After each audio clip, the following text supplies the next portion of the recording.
On dit que les morts gardent mieux les secrets que les vivants.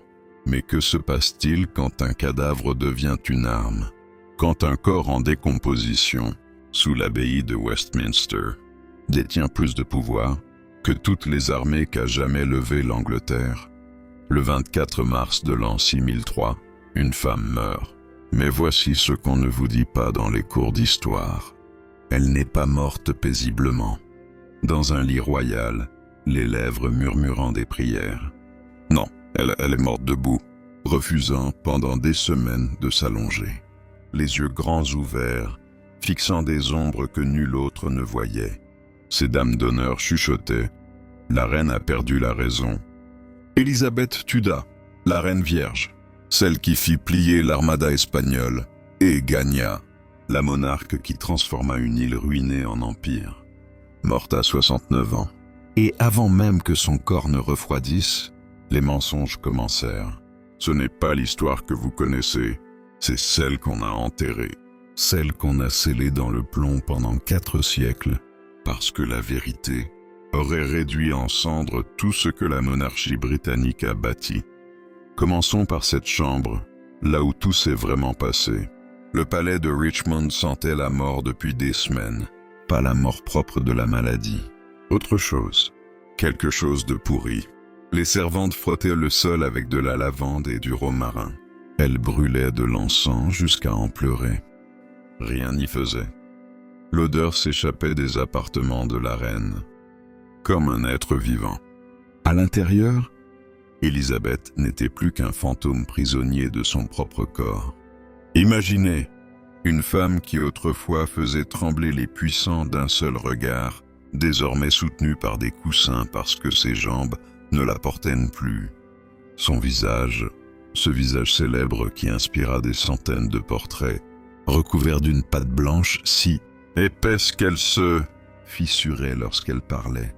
Et dessous, nous y viendrons, mais pas encore. Vous n'êtes pas prêts. Sa première dame, Catherine Howard, écrivit plus tard à sa sœur une lettre rapidement détruite. Sa Majesté a perdu l'esprit. Elle parle à son père, mort depuis 50 ans. Elle se dispute avec les fantômes. La nuit dernière, elle a hurlé que des hommes vêtus de noir traversèrent les murs. Les médecins, impuissants, restaient dans un coin. Que pouvaient-ils faire? On ne touche pas une reine. On ne la déshabille pas. On ne regarde pas sous les couches de soie, de bijoux et de mensonges. Alors, ils la regardèrent mourir, lentement, terriblement, pendant des semaines.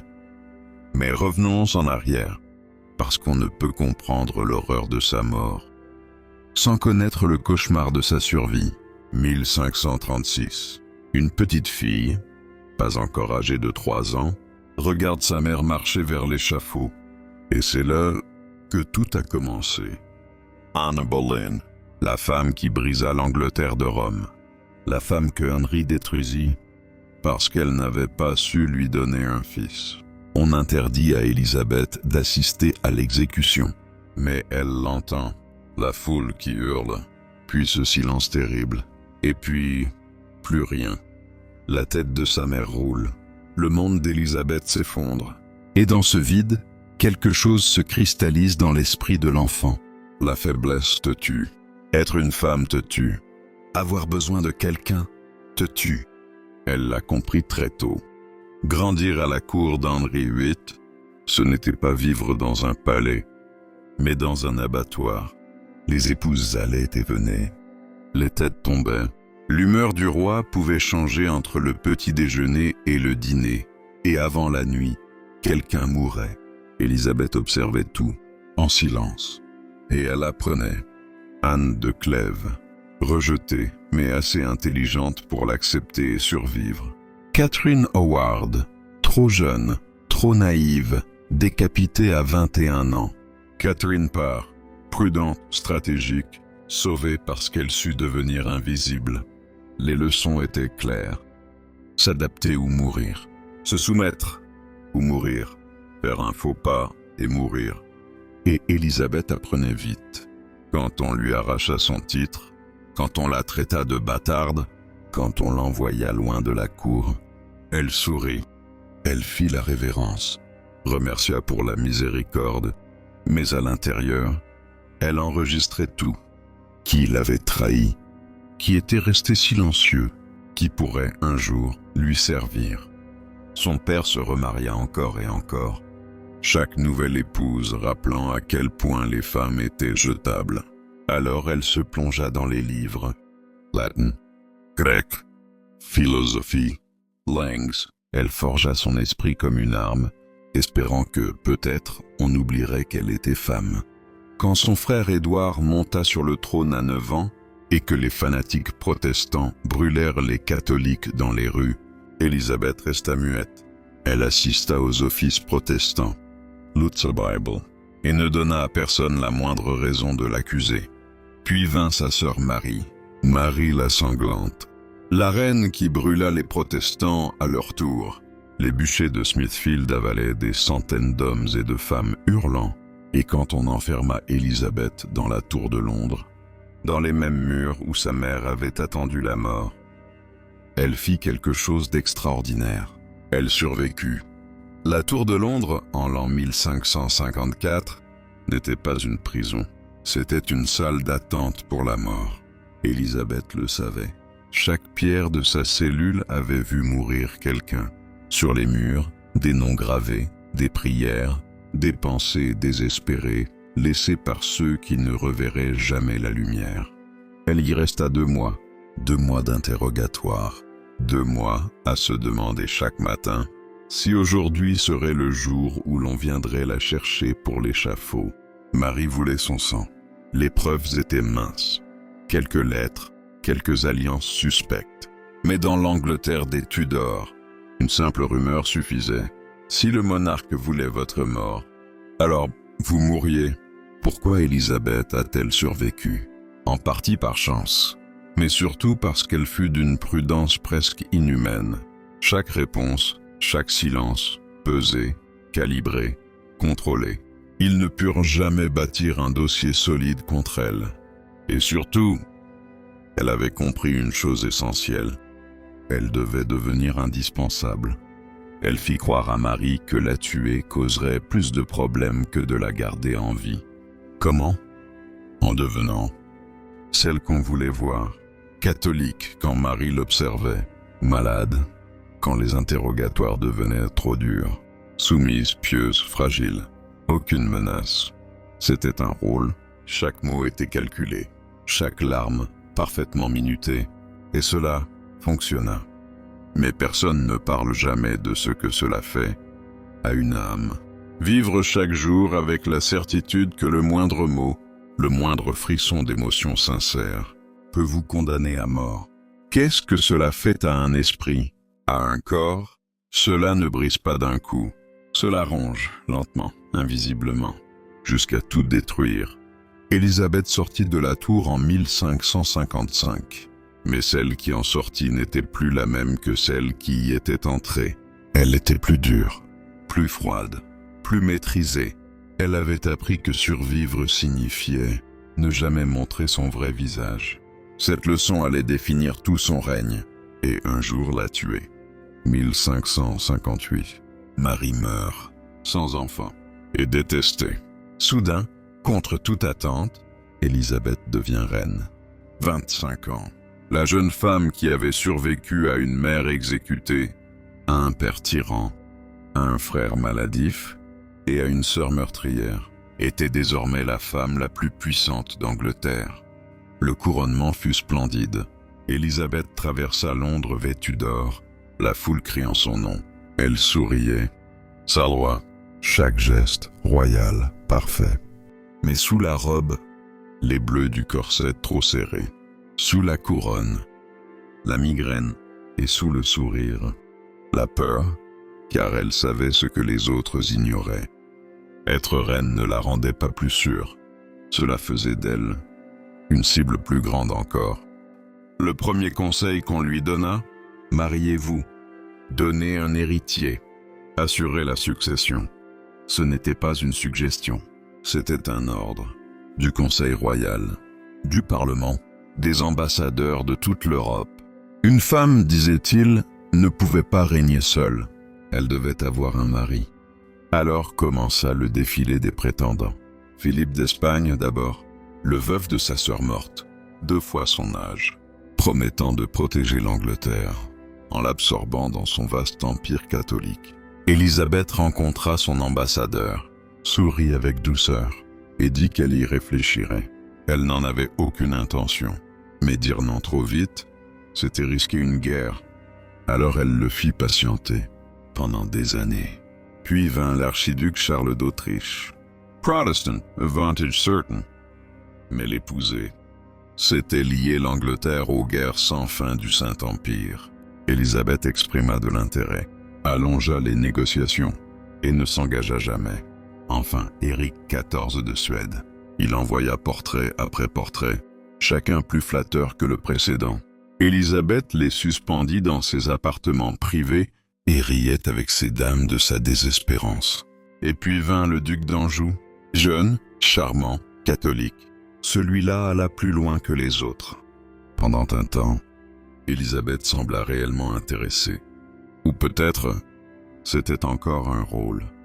Elle l'appelait son petit crapaud dans ses lettres. Le duc d'Anjou, mais il était catholique. Et si Élisabeth avait épousé un catholique, l'Angleterre entière se serait soulevée. Après des années de négociations, tout s'effondra. Et c'est alors qu'apparut un autre homme, Robert Dudley, comte de Leicester. Celui-là était différent. Celui-là, elle l'aimait vraiment. Ils se connaissaient depuis l'enfance. Il était là, à son couronnement, tenant la bride de son cheval.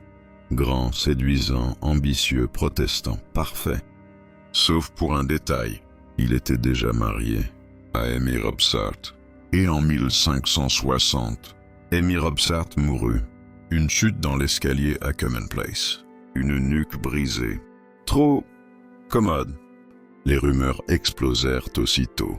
Certains disaient que Dudley l'avait fait tuer pour pouvoir épouser la reine.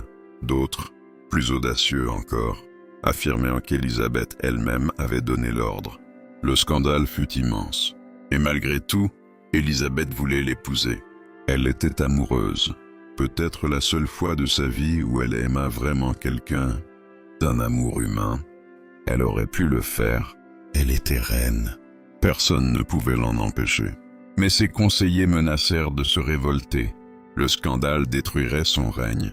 Les puissances étrangères y verraient la preuve que l'Angleterre était dirigée par une meurtrière. La légitimité de la couronne s'effondrerait. Alors, elle ne l'épousa pas. Mais elle le garda près d'elle. Elle le fit comte, lui donna des domaines, des titres, du pouvoir, flirta avec lui en public, laissant tout le monde croire qu'ils étaient amants. Les ambassadeurs perdèrent la tête. Dormaient-ils ensemble? Probablement pas. Élisabeth craignait trop une grossesse. Un seul enfant illégitime, et son trône serait perdu. Mais dans son cœur, Dudley resta l'homme le plus proche qu'elle ait jamais eu. Des années plus tard, quand Dudley était mourant, il lui écrivit une lettre. On la retrouva après la mort d'Élisabeth, liée d'un ruban, portant en son écriture sa dernière lettre. Il y parlait d'une vérité que nous seuls connaissons. Un secret qui nous lia dans la douleur plutôt que dans la joie. Quel secret? La lettre ne le dit pas. Mais en réunissant les morceaux, le refus d'épouser qui que ce soit, l'absence d'enfants, ces maladies étranges tout au long de son règne, un tableau se dessine. Et si Élisabeth ne pouvait pas avoir d'enfants? Et si quelque chose dans son corps l'en empêchait? Et si la reine vierge n'avait pas choisi la chasteté, mais cachait une vérité médicale qui aurait détruit sa légitimité? Les indices sont épars, mais troublants. Les ambassadeurs étrangers rédigeaient des rapports détaillés sur son apparence. C'était leur devoir. Les rois devaient tous avoir des princesses à marier. Certains notaient sa voix grave, d'autres sa taille, sa force inhabituelle pour une femme. Un envoyé espagnol écrivit « La forme de Sa Majesté n'est pas comme celle des autres femmes ». Il fut rappelé à Madrid avant de pouvoir préciser. L'ambassadeur vénitien nota, lui, qu'elle parlait fort, d'une voix puissante, presque masculine. Un autre ajouta qu'elle avait plus l'allure d'un soldat que d'une dame. Ce n'étaient pas des insultes, c'étaient des observations déconcertées. Élisabeth ne rentrait pas dans le moule. Pas tout à fait femme, pas tout à fait homme. Une énigme vivante, sur un trône d'ombre. Et puis vinrent les maladies. En 1566, Élisabeth tomba gravement malade. Fièvre brûlante, sueur, douleur si forte qu'elle ne pouvait plus se tenir debout. Elle pensa mourir et voulut nommer Robert Dudley comme protecteur du royaume. Ses médecins furent enfin autorisés à l'examiner, ce qui était presque un sacrilège. Ce qu'ils découvrirent ne fut jamais consigné.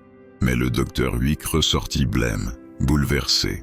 Selon le journal d'Aqortia, il avait l'air d'un homme qui venait de voir l'impensable. Il refusa d'en parler.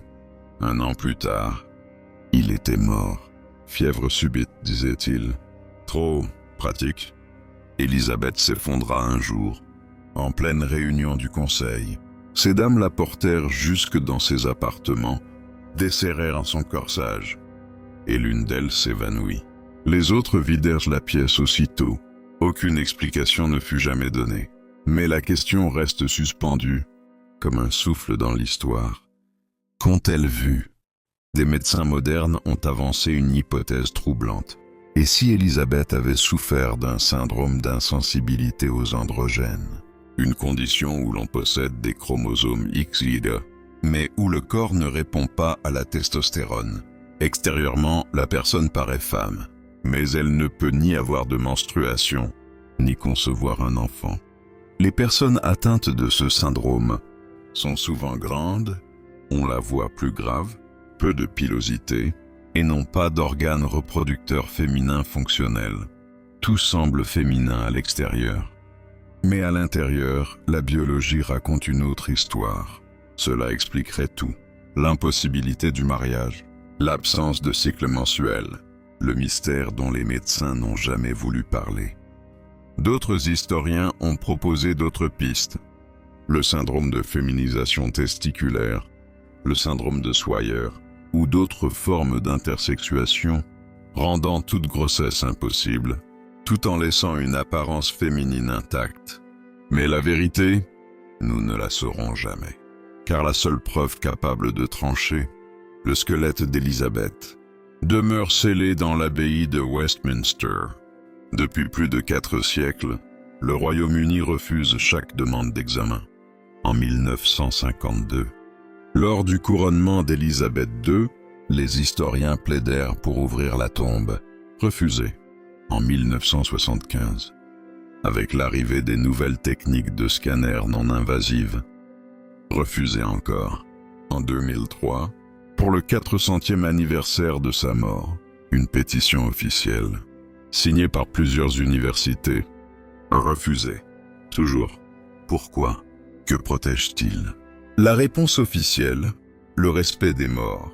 Mais d'autres souverains ont été exhumés. Richard III, retrouvé en 2012, a été analysé, scanné, testé ADN.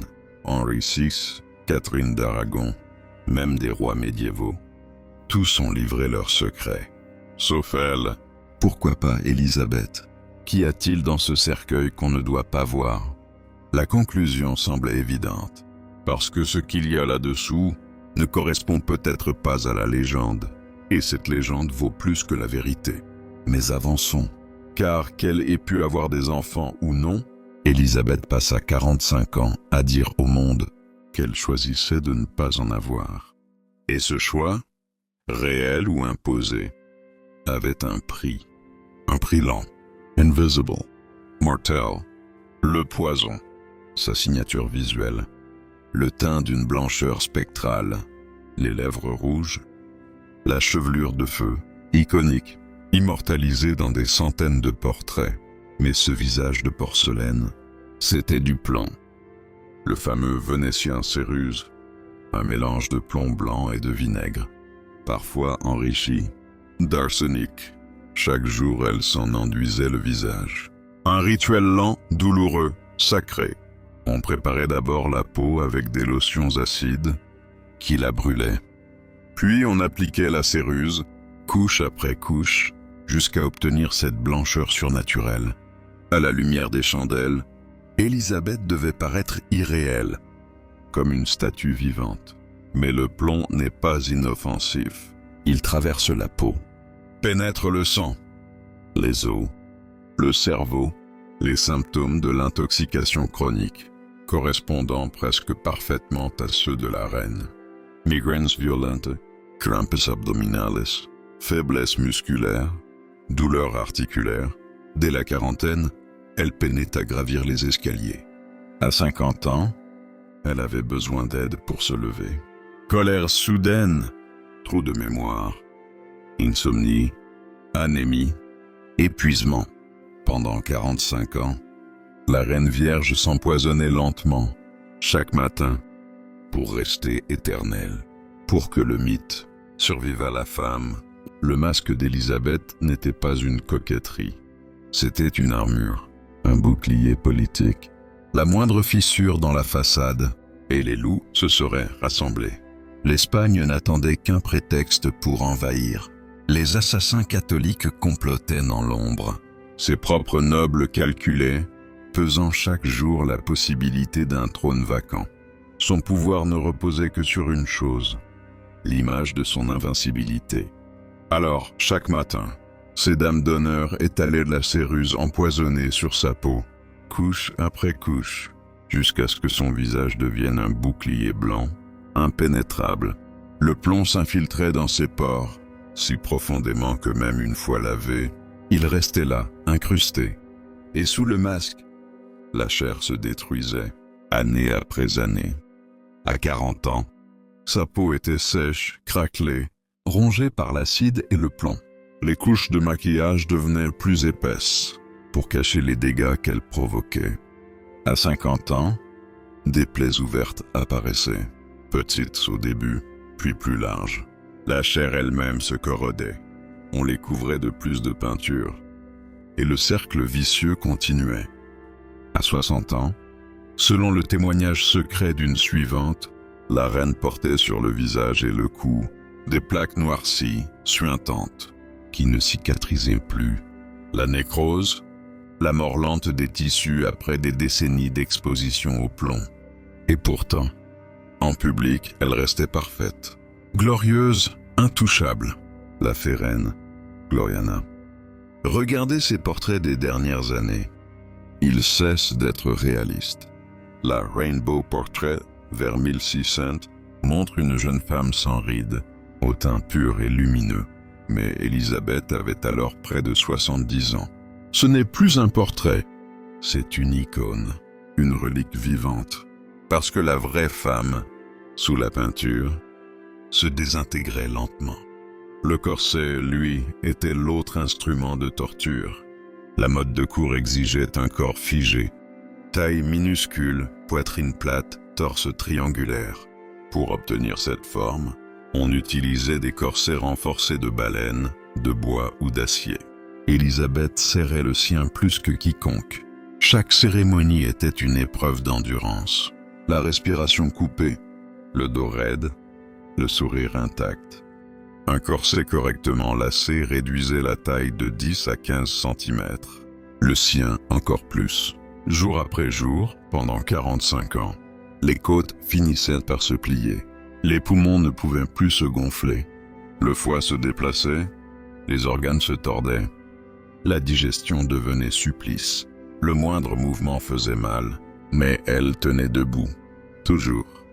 Quand on retira enfin le corset de son corps, racontent ces dames, on découvrit des marques profondes, des sillons gravés dans la chair, le dessin même de la cage imprimé dans sa peau, une armure devenue fossile. Imaginez cela, qu'un vêtement laisse son empreinte éternelle dans le corps, une prison portée comme une couronne. Et pourtant, elle ne pouvait pas arrêter, parce que sans cette armure, elle aurait paru faible, humaine, et la faiblesse d'une reine se répand plus vite que le sang. Le soir même, les ambassadeurs de France, d'Espagne, de Rome en auraient parlé.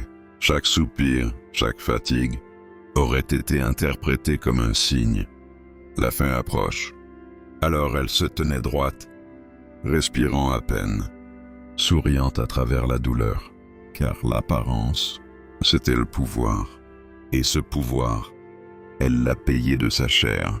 Pendant que son corps s'effondrait, le royaume se tenait debout. Et dans les années 1570, une nouvelle menace arriva d'Écosse.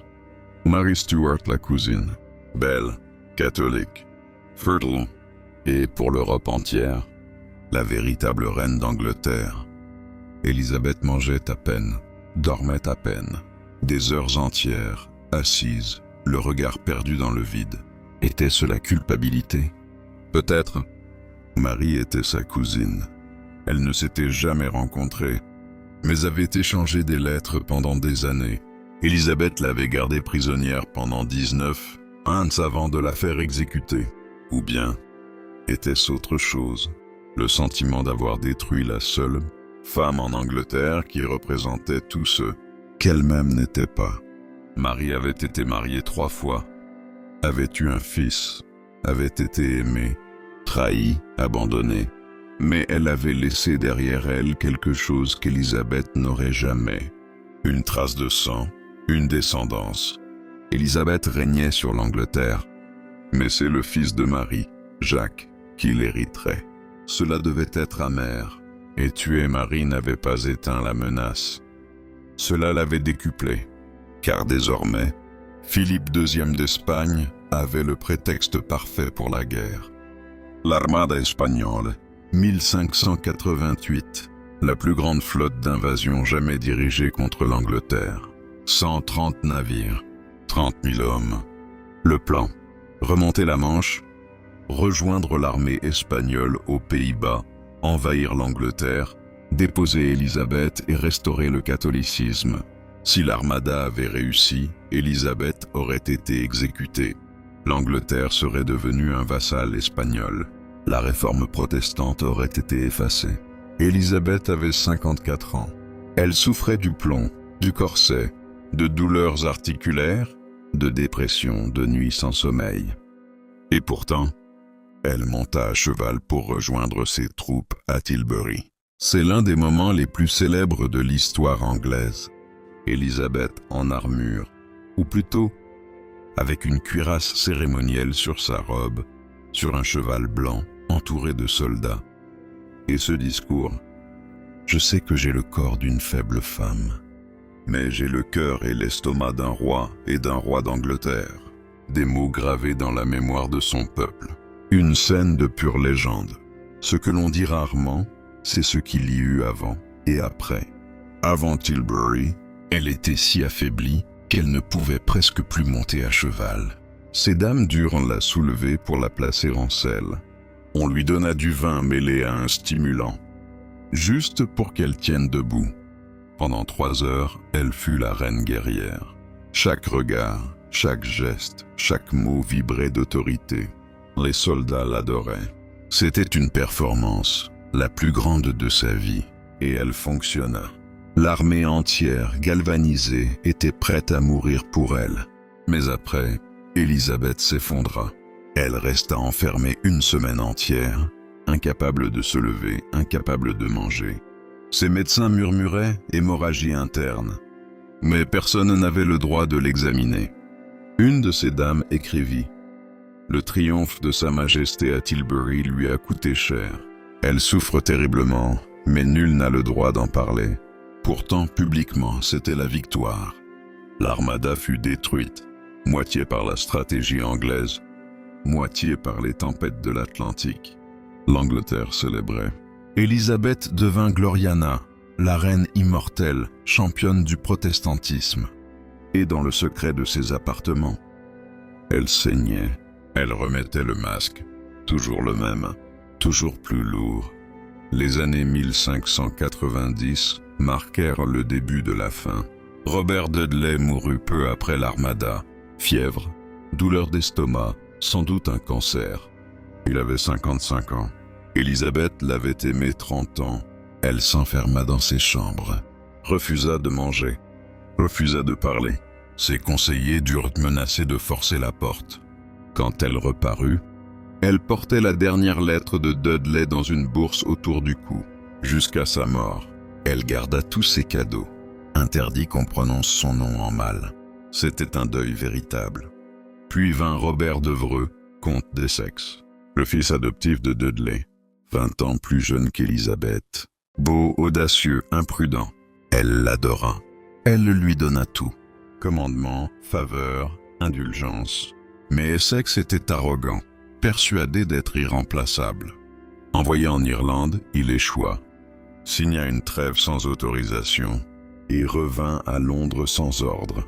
Un matin, il entra dans les appartements privés de la reine, sans prévenir. Elle n'était pas préparée. Pas de perruque, pas de maquillage. C'était la première fois depuis des décennies qu'un homme voyait le vrai visage d'Élisabeth. Les chroniques divergent, mais toutes racontent la stupeur d'Essex. Il recula, balbutia, s'excusa. Élisabeth ne lui pardonna jamais. Pas pour la trahison politique, mais pour avoir vu ce qu'elle cachait au monde. En l'an 601, Essex tenta un coup d'État. Ridicule, rapidement écrasé. Mais c'était de la trahison.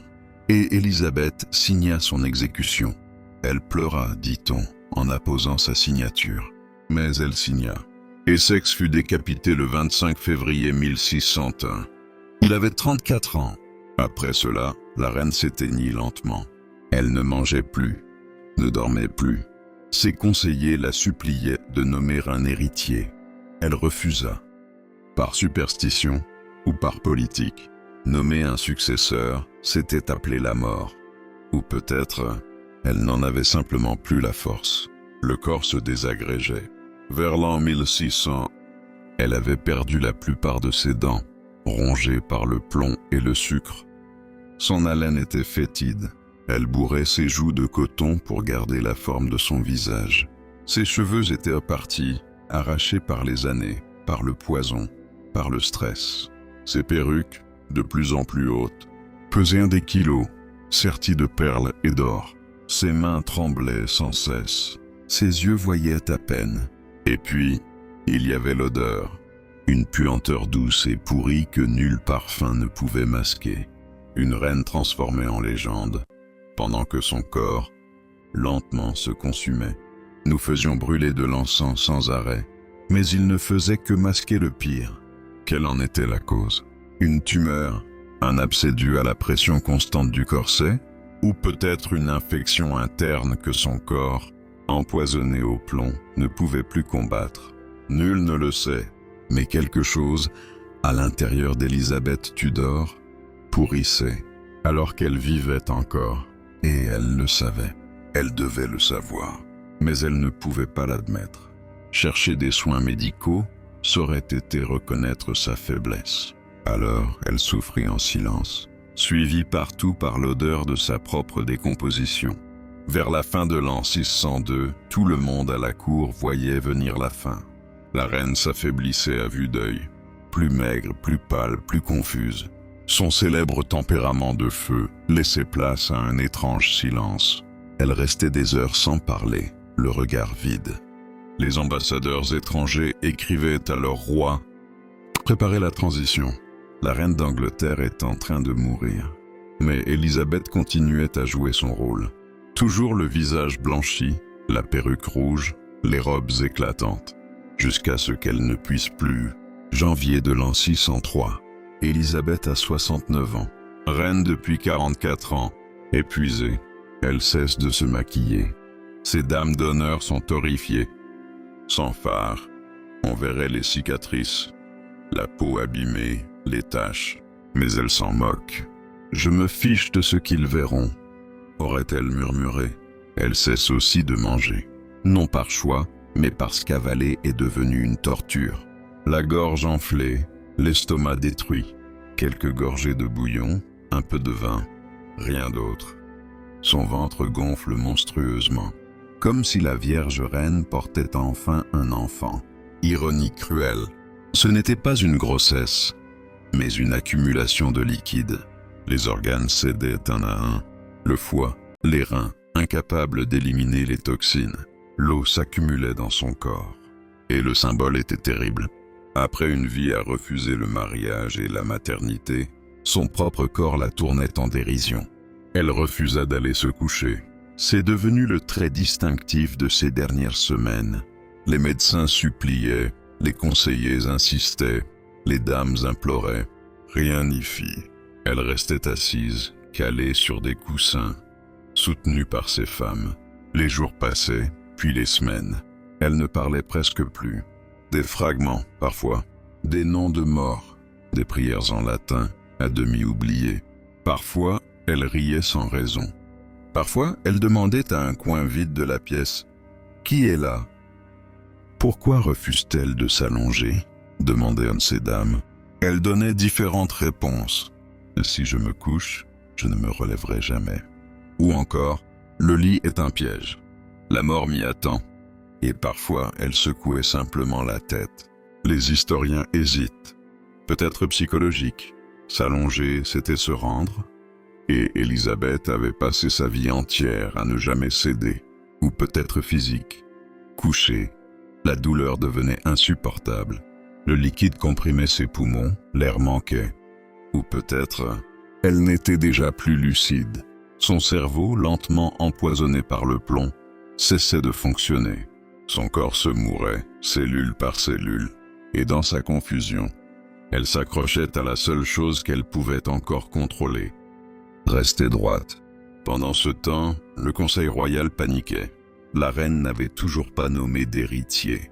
Si elle mourait sans désigner de successeur, l'Angleterre risquait la guerre civile. Les catholiques contre les protestants, les puissances étrangères prêtes à envahir. On lui présenta des noms. Jacques VI d'Écosse, fils de Marie, protestant, logique. Aucune réaction. Arabella Stuart, une autre cousine. Silence. Les grands nobles anglais. Rien. Jusqu'au 23 mars, où enfin d'un geste, elle sembla approuver Jacques. Certains disent qu'elle murmura son nom, d'autres qu'elle hocha simplement la tête.